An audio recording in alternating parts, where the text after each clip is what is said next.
Ecclesiastes 3, 1 through 8. A time for everything.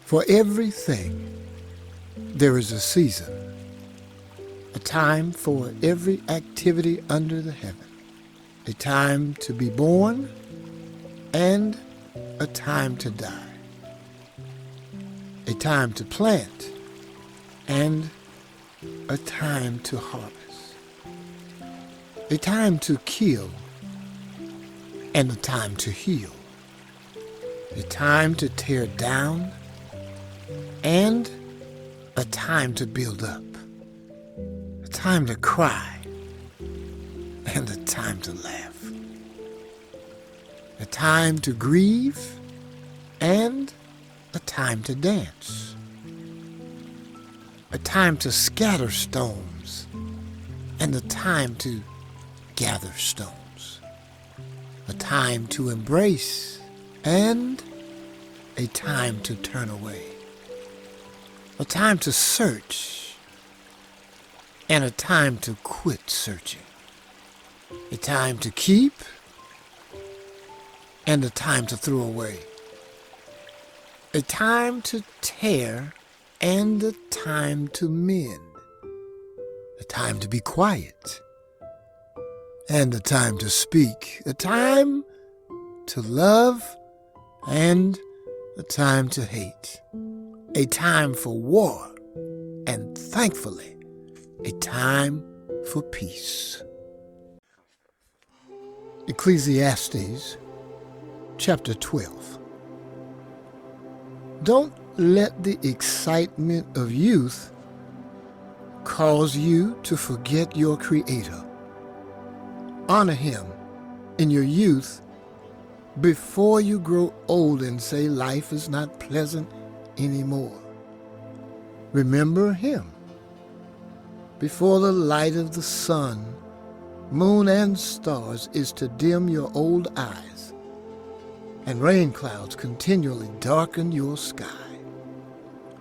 Remember Him before your legs, the guards of your heart, start to tremble, and before your shoulders the strong men stoop.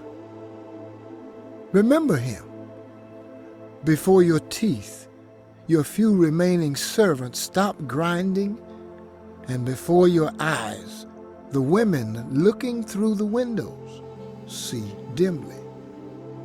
Remember Him before the door to life's opportunities is closed and the sound of work fades. Now you rise at the first chirping of the birds, but then all their sounds will grow faint. Remember Him before you become fearful of falling and worry about danger in the streets, before your hair turns white like an almond tree in bloom and you drag along without energy like a dying grasshopper, and the caperberry no longer inspires sexual desire. Remember Him before you near the grave, your everlasting home, when the mourners will weep at your funeral. Yes, remember your Creator now while you're young, before the silver cord of life snaps and the golden bowl is broken. Don't wait until the water jar is smashed at the spring and the pulley is broken at the well, for then the dust will return to the earth and the spirit will return to God who gave it. Everything is meaningless, says the teacher, completely meaningless. Keep this in mind.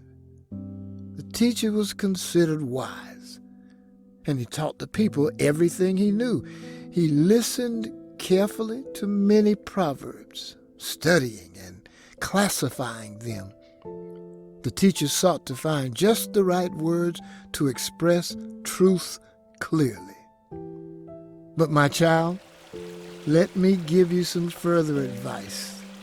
Be careful for writing books is endless, and much study wears you out. That's the whole story. Here now is my final conclusion. Fear God and obey his commands, for this is everyone's duty. God will judge us for everything we do, including every secret thing, whether good or bad.